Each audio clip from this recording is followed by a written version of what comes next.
I have Frank Chopper Wells here. He will be fighting on August 16th in Atlantic City against David Miogan.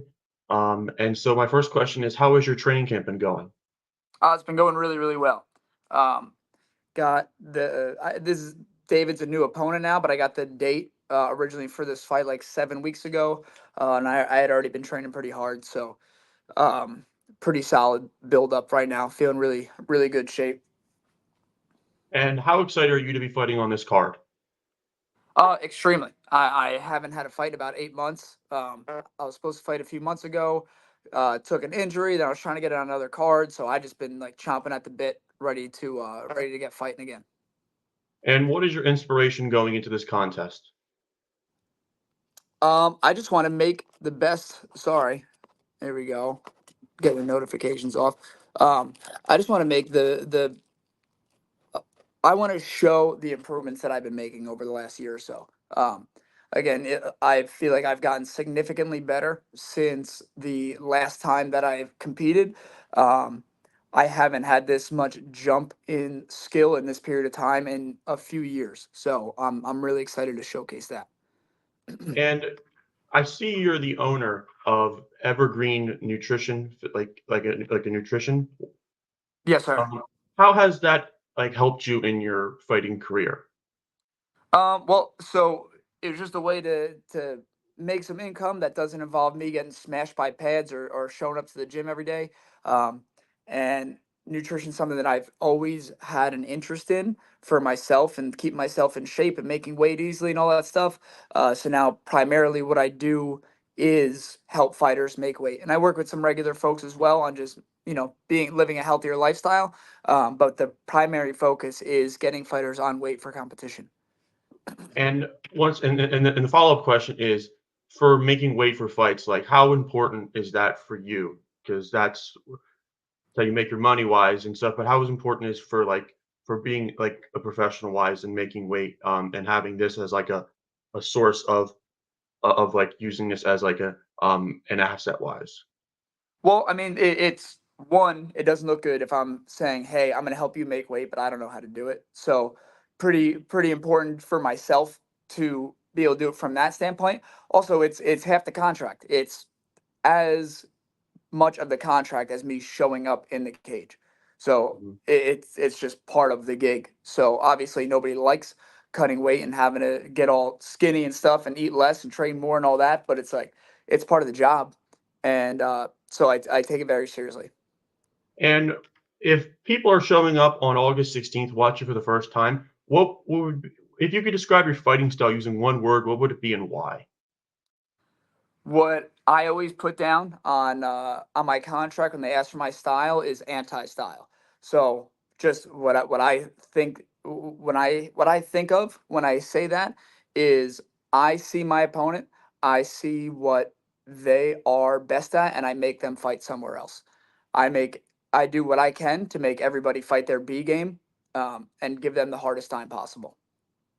And what can people expect from Frank Wells on August 16th? Just violence, violence. I'm trying to get called up to the next level, whether that's Bellator and PFL or that's the UFC.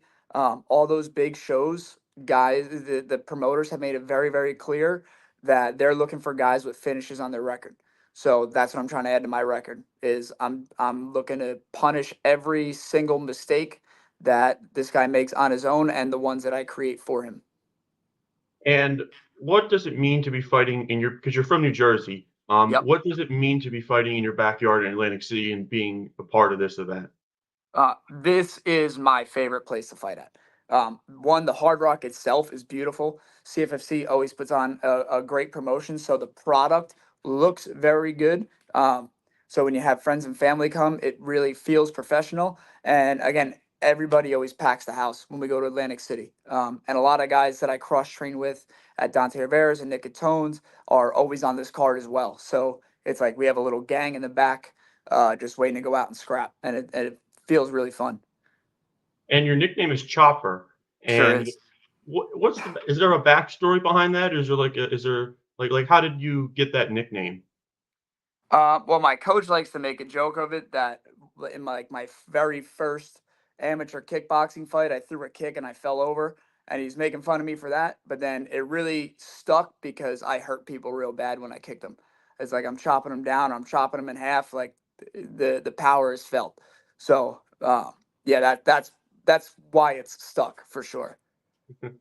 And you mentioned this earlier, but how important is it to go out there and get a finish on this card, so you can make a statement to these higher promotions like the UFC, Bellator, PFL? How important is it to go out there and get a finish on this card?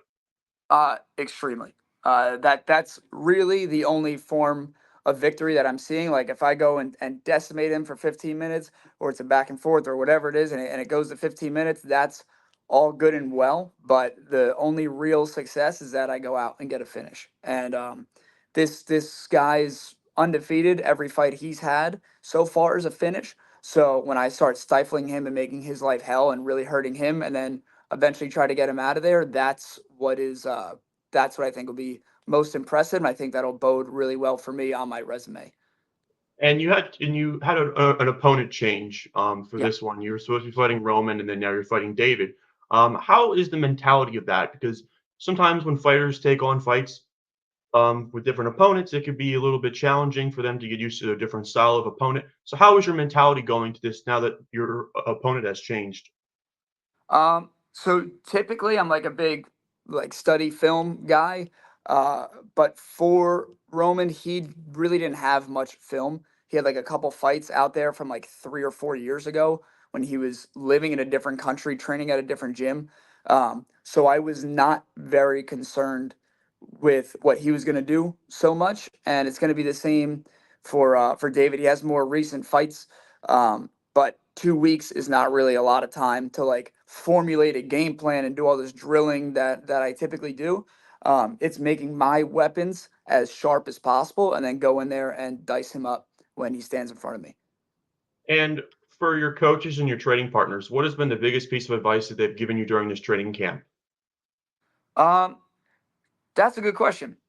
Uh, the thing is, I've been fighting for a long time, so the improvements that I need to make are usually very small and very specific, but they do make a significant difference.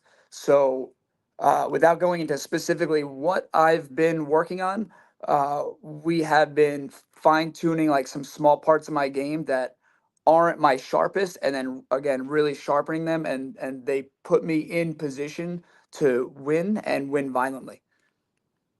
And actually, this part of the interview, actually, I like to kind of get to know the fighter, and get to know Frank Chopper well. So, Yeah, yeah. who in your favorite in like in MMA? Who's your favorite fighter in MMA? That bounces around quite a bit. But I'll say my three favorites right now are actually Corey Sandhagen, who's fighting this weekend, Max Holloway, and Israel Adesanya. Then Nice. there's definitely been like a lot more with different styles throughout the years, but right now, those are definitely my favorite guys to watch and to study. And what has been your favorite KO that you've seen either on TV or in person in MMA? That's another good question. I because I haven't really been to a lot of shows outside of CFFC recently. Um, that is a very good question. I'd have to think about that one. My teammate Greg was like running through, getting some really good ground and pound TKOs. My teammate who's actually on this card as well, Tyree, um, in his amateur debut, hit a very nice like little scramble, hit the guy with a knee, and his head popped up, and he just laced him straight through and iced the guy. So I would say probably in the last couple of years, that's been up there with one of my favorites. And favorite fight that you've ever watched in the UFC? I'm gonna say Adesanya versus Kelvin Gastelum. That's a That's really good one. Yep, yeah. I've watched that fight probably as much or more than any other fight that I've watched just from like an enjoyment perspective. And favorite actor? Oh, so I'm really not a big movie guy, but I did just see Deadpool and Wolverine, so I'm gonna say, oh no, you know what? I'm not gonna say anything with that. Um, First name I think of is Leonardo DiCaprio. I like a lot of Quentin Tarantino movies, and he's done really well in those. The other guy, I don't know his name, but he's in those movies where he's like the dentist in Django Unchained. He's like the head bad guy in Inglorious Bastards. I do not know this actor's name, but he's very, very good. So your favorite athlete outside of MMA? I'm a big Mets guy. I'm going to say Francisco Alvarez right now. That's a little bit Young disheartening catcher on for this the front. Mets, should be around for the next 10, 12 years at the least. I'm a Phillies fan, so we're going through a rough Right. stretch. All right. Yeah. Favorite food actually? Favorite food? Yes. Uh, I am married to a Brazilian family, so we eat a lot of steaks, a lot of steaks. So on the regular, especially when I'm eating well, big steak guy. Other than that, I love me some pizza. There's a Nice. lot of being in Jersey. There's a lot of good local pizza spots. What's your favorite topping? Um, Most of the time, I do like either a plain white cheese or like a margarita. There's a place called Old Glory that has a vodka pie, and they have a bunch of weird shit on it. They have like peas and prosciutto and like different cheeses on it and like some other things I can't even remember. That is like one of my favorites. Again, it's got a bunch of weird stuff on it, but it, Your it favorite ended up cheat being meal, one of my probably. favorite. I'm sorry. Your favorite cheat meal, probably. Yeah, big pizza guy. Yeah. And then, well, you probably just answered my question, but your favorite movie of all time? Um, Again, not a huge movie guy, but definitely like Inglorious Bastards is up there. Nice. And then I don't know if you're a video game, but do you have a favorite video game? Yeah, definitely more into games. Long time like Call of Duty guy. Play MLB The Show currently. My son loves playing Fortnite, so I ripped out with him every now and again. Um, Trying to think all time story mode. I'm gonna say The Last of Us 1 and 2, probably the best stories told I've heard that in one's a video good games. one. Yeah, very long to play, but the story's incredible. Um, that's probably it right now. I've had limited time to play games over the last few months, so I'm like limited to a few games. Cool. Actually, that was it. If you also, final thing is that if you have any message for your fans who are coming out on August 16th, or who are watching on UFC Fight Pass, what would be your final message to your fans? Well, one, I always appreciate you guys taking your time and spending your money to come out and watch it, or taking your time when you're at home putting on Fight Pass. Uh, you're going to see a different Frank Wells. Whatever you've watched the last 4 years in CFFC is not the guy that you are going to see in about 2 weeks. It's going to be a good show.